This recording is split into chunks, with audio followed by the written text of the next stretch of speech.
Yeah. Jeez. Look at this thing, man. Who would have thought I'd been able to ride this thing in the middle of fucking December, but actually kind of nice out. Let's get it warmed up. Hey, it starts. That's good. I was worried it wouldn't. Even though I had the battery tender on it all night. Oh my goodness, brother. We are going to go for a ride. Just to work, though. I got a busy day, man. I got a lot of busy days coming up. Let's get some music going. You bitch. Fine. Dude, I've been on this divorced dad playlist, which is like Nickelback, Creed, all that kind of shit. And it's, dude, it fucking bangs, man. Dude, it is cold as the absolute dick tit. Oh my God, I'm fucking freezing, bro. Big chilies in the... it's been a long time since I've ridden, man. Dude, I've been fucking absolutely busy as shit. I've been really wanting to ride lately, but I hadn't had the time. I've had to been driving a bunch of shit all over the place and needed a car. But I really wanted to get some moto vlogs out before the end of the year. Oh, you're going? Okay. Very cool. I mean, he didn't pull out in front of me per se. I wasn't doing a $130 or nothing, but every fucking biker on YouTube right now wants to be a victim so bad. Someone will pull out in front of somebody ever so slightly, and they'll be like, "Oh, motherfucker," and swing by and bash their mirror. I think it's stupid. Ugh, it's fucking cold, dude. I brought a jacket. I don't know why I didn't fucking wear it underneath my jacket. Bike feels pretty good though. Feels really good, especially with those new rear brakes. They work good. But fuck, man, I got a busy day. I'm heading to the shop right now. I may have fucked up. I may have messed up a little bit. We'll see. So I did this 25% off sale. It's still going on right now. I don't know why I'm telling you guys, but because I'm almost like you guys should stop ordering. But I did this 25% off sale from the 15th to the 15th, and we're getting close to the end now, and orders are still fucking steady rolling in. I'm very surprised by that. When I did the 25% off, I did expect an increase in uptick in sales, but not like this, man. And like the first day or so, we had like almost 100 orders. It was absurd. So thank you very much. I'm incredibly appreciative. After I get done with this order batch, it's going to allow me to relax and enjoy my time. I'm actually going to get a chance to rest this year, which I never get to around Christmas time. Usually around Christmas, it's like the heaviest for me, right? Between YouTube, you got advertisers looking for deliverables, you got merch you got to push out, you got videos you got to make so you can capitalize on ad revenue. But this year, like, I get to kind of just fucking, because of the sale, I get to just take it at my own pace, and I actually get to relax. Okay, all right. I usually, at this point, I hate Christmas time. I don't hate Christmas, I don't mean it like that, but I do get a bit grinchy this time of year nowadays because there's always so much I have to do right before the holidays that by the time I get to it, I'm like, fuck, why am I doing so much work? Yo, what the fuck? I hadn't been this way in a little bit. What is all of this? What?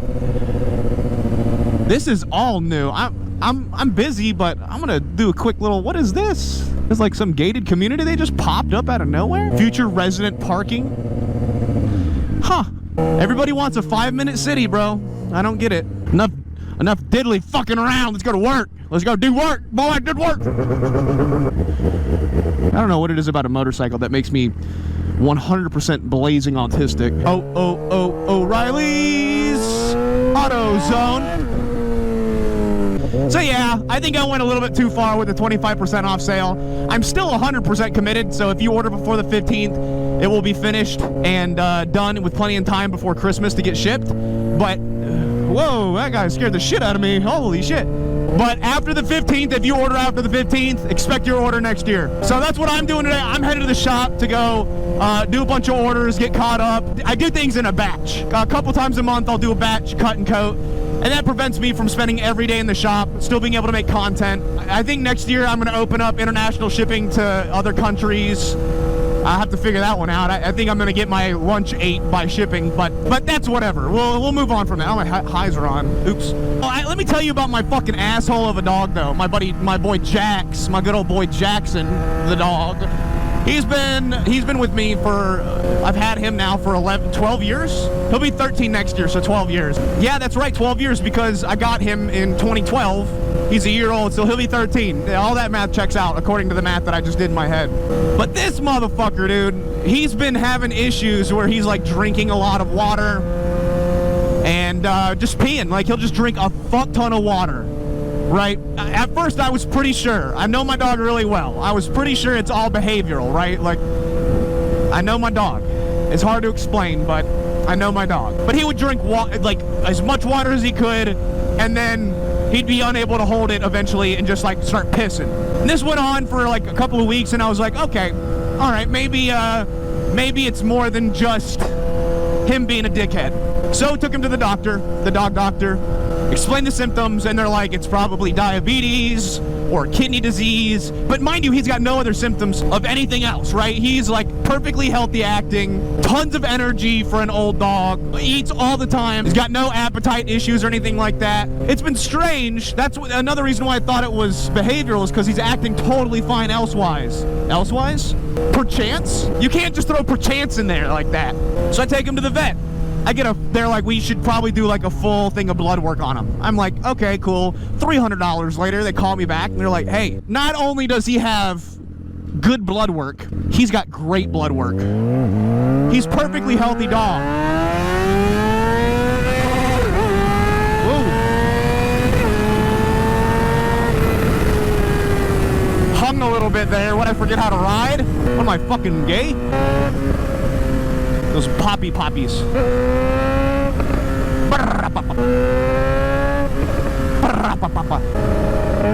So anyway, comes to find out, they're like, it's behavioral. Like, he checks out fine, absolutely perfect bloodline. Like, not only is it good blood work, it's fucking great blood work. Buddy has got a clean bill of health. And they start asking us questions like, has he lost a friend? Has he lost another pet friend? And we're like, yeah, we did lose our dog last year on Christmas. They're like, have you guys introduced any new pets? And they're like, yeah, we did get a puppy in February or so. Or March? I don't remember. Somewhere, like, earlier last year. And they're like, yeah, we see that a lot with, like, anxiety. So they're like, we're gonna prescribe him some fucking anti-anxiety medication. They wanna put my dog on fucking Xanax or something. Bro's gonna be leaned out on a Perk 30 like slump, right? Like, they wanna fucking have my dog sipping lean? What the fuck? I looked at my dog the other day. He was like, hey, grip and sip, cuz. I don't know. So yeah, my dog's an asshole. But he's also, it's another way to look at it, that he's grieving the loss of his best friend. Excluding me, Maddie, our other dog, was his best friend. That sucked, man. It's one of those things where even a year later, I fucking want to cry talking about my dog. It was Laura's dog. Maddie was Laura's dog, but like a year later, I'm still sad as fuck about it, bro. But Harper's doing good. Harper's doing really good. Jackson's got a clean bill of health, so we're stuck with him. It's good news. It's good. It truly is good news. We were just kind of hoping for like a quick fix, like we're hoping that, oh, he's got a UTI. Oh yeah, we'll give him some antibiotics. He'll never do that again. No, now we gotta throttle him on water and gotta give him some fucking Xannies, bro. That's a nice rig, dude. I wish I had a truck for no reason. I'm not a truck driver. Although I will say, man, modern truck driving looks fucking fun. I would absolutely live on the road. Matter of fact, oh god, there's a motovlogger who quit motovlogging so he could drive truck. Fuck, I can't remember his name right now. This guy right here on the screen. I'll remember in videos and editing.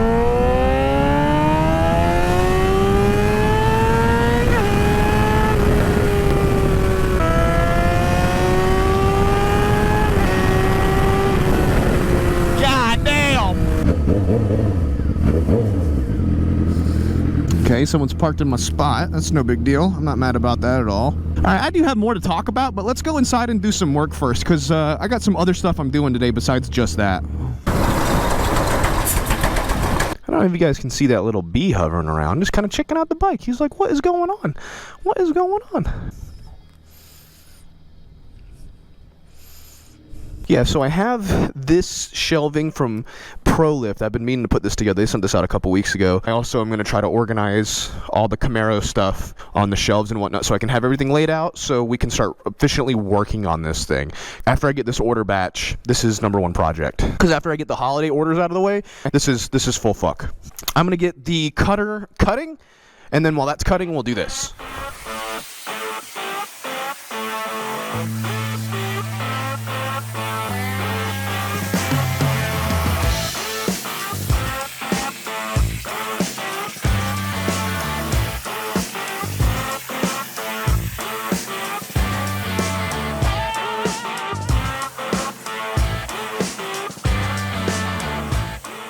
Now, while I set up my new shelves, this would be a perfect time for us to talk about today's sponsor, which is Ridge Wallet. Everyone needs a Ridge Wallet. And with these holiday savings, there isn't a better time to get one. Because right now, up until December 20th, you can save up to 30% off by using the link in my description, ridge.com/doitwithdan. Now, I've picked up a few for my friends and family for the holiday season, and you should too. Like their new Hyper line that I've been rocking, or their new ceramic coated line as well. They can hold up to 12 cards, plus room for cash via the money clip or the cash strap. You can even get a sweet AirTag attachment so you'll never have to worry about losing your wallet again. And did I mention that they have RFID blocking technology, meaning that you're protected from card skimmers? And they come in over 30 different styles and colors, meaning that there's something perfect for everybody. They'll even let you test it for 99 days with their risk-free trial. If you're not totally stoked, you get your money back. They even come with a full lifetime warranty. No wonder why they have over 80,000 5-star reviews.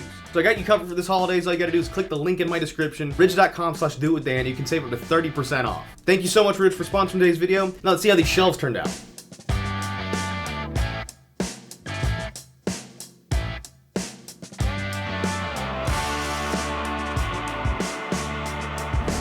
All right, we are done for the day, and honestly this will be the first time like really riding at night since I did the headlight install, so we'll get to see how that works. It probably won't be dark by the time we get back. Hell, and I say night, it's only like 5:30 in the PM, you know? What the fuck, man? All right, let's get the music going. Into pieces, this is my plastic fork. Let's go do some yee-yeeing. Actually, let's just get home safe. How about that? God dang, you can really make this thing backfire if you just kind of like hover throttle after a downshift or an upshift. I'll show you.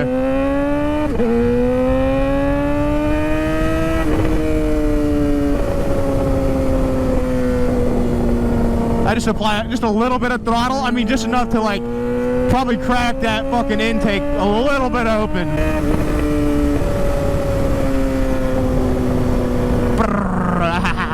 Whoa, man, I'm cold as fuck.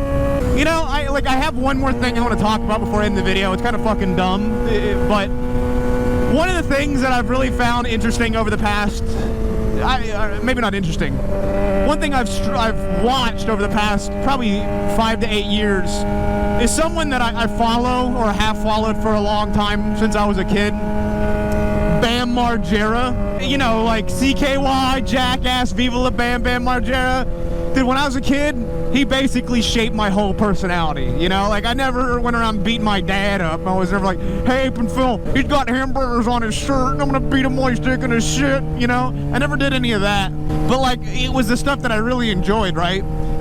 And I think if anybody knows who he is or paid any sort of attention knows that, like, it got rough for him for a couple of years between fighting addiction, alcoholism. There's a lot that goes into it, especially when your whole life, and I do mean your whole life, being broadcasted on the internet and television for views and clicks and money and all this other shit, and especially being like that popular, that famous, it gets to you, dude. It gets crazy. It was really hard for me to watch him for a couple of years because someone that I've always cared about, someone that who I've never met, by the way, which is like, I think that's okay, but like someone that like meant so much to me growing up, watching them struggle, that was fucking hard. I hated that. I hated watching that.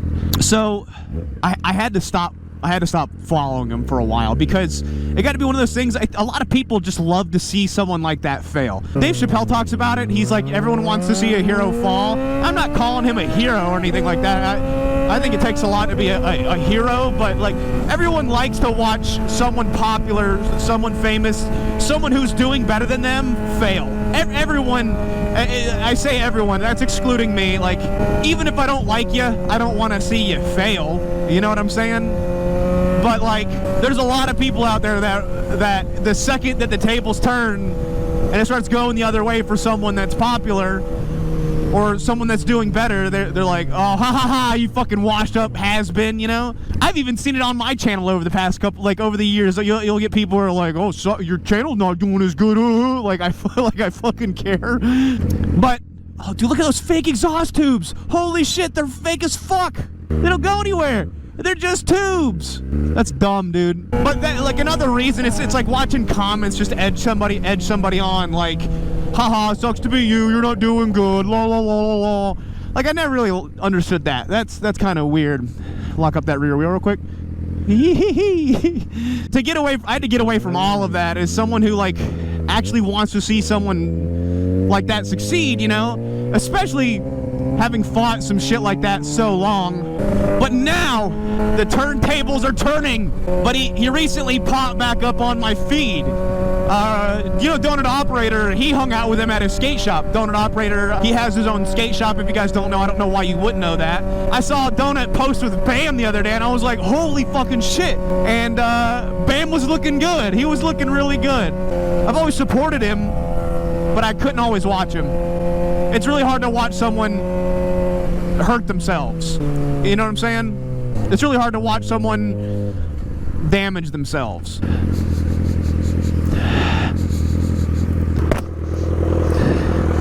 I thought I smelled coolant or something. Maybe I'm crazy. Even though that I don't know him personally, I'm happy that he's doing well. Someone that I've always rooted for. I'm like, man, I sure hope he gets sober. I'm sure hope he kicks this shit. I sure hope he can be the person that he wants to be, you know? And I think a lot of stuff like that, you kind of get hung up on this who I used to be versus who I am now shit. I mean, I've seen that just from my YouTuber friends and just on YouTube in general, what small notoriety that we have compared to like actual celebrities, you know? I always tell people like YouTube is like being popular in high school. It's fun for a couple of years, but in like 10 years it's not gonna fucking matter, right? It's good to see someone that I grew up watching who went through some tough times be hopefully on the back end of it, you know? And here's the thing, man, a lot of people are gonna relapse, man. A lot of people, the only time they're gonna wanna get sober or battle addiction is when they're ready, right? Like, that's the only time that anybody is going to get better is when you're ready. It seems like Buddy's ready. But other than that, man, work was good. I got a bunch of orders cut. I still have more to cut. But you can only do so much. I'm working really hard on this don't try to kill myself every day thing. I don't mean like in a mental way, like I'm suicidal. I mean like in a way that I mean like there's always gonna be work. Work is always gonna be there. So you do what you can until you don't feel like doing it, then you call it for the day. God, I miss being on a bike too, man. It just feels so good riding again, even if it's cold as fucking dick tits. It smells like burning peanut butter. That's a very specific smell. Let's take a more fun way. I'm okay. Yeah, we both didn't put our blinker on. We're both assholes.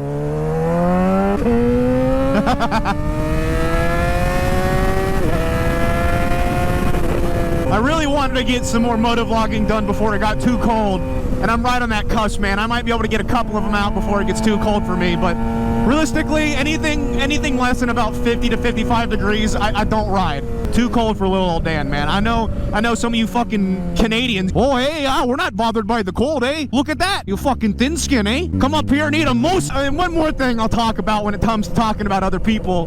There's this new comedian, and I like being offensive. I think offensiveness is funny. I never mean any hate when I say stuff. A lot of people think that because I'm edgy or base or whatever the fuck they want to call you these days. Like, I got no hate in my heart, but I'm amused. I think a lot of things are funny. Any comedy that celebrates the differences between individuals, whether it be racial, sexual, whatever. I just think that everything has the right to be funny. But there's this new comedian that's come around, Matt Rife. I saw some clips of him early on before he like blew up, and I thought he was okay, kind of funny. There was a couple of jokes that I thought were kind of funny, but there's something about him that I don't fucking like. I can't figure it out. Come on, doggies. Come on, doggies. Come on, little doggies. Come on, bark, bark, bark, bark, bark. And something about his demeanor or the way he talks, his attitude, I don't know. There's just something off. I don't like it. He had this one joke that caught me off guard that was really funny. He was doing some crowd work, and someone was like, hey, make a joke about disabled trans people or something. He was like, transportation, something to that effect. At first, I thought the joke was pretty witty and quick, but the more I go back and watch that clip, I'm almost positive that was a crowd plant. It felt so disingenuous. After you watch it a couple times, you're like, oh. So I think maybe that's what it is. Like, there's a lot of comedians who get popular like that. They have crowd plants. They'll put someone in the crowd so they can set them up for a joke, and it makes them look really super funny. It's very specific. Comedy is my ultimate favorite form of entertainment. Comedy is sacred to me.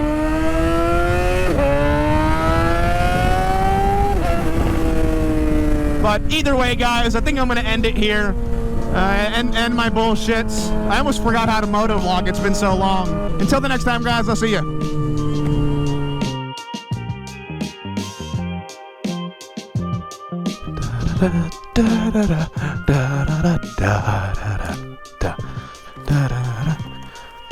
Little bit, it's a little bit. Come here, big dude. Come here, good boy. Who's my big boy? Oh shit, little girl. Oh, hey. And back on the tender you go.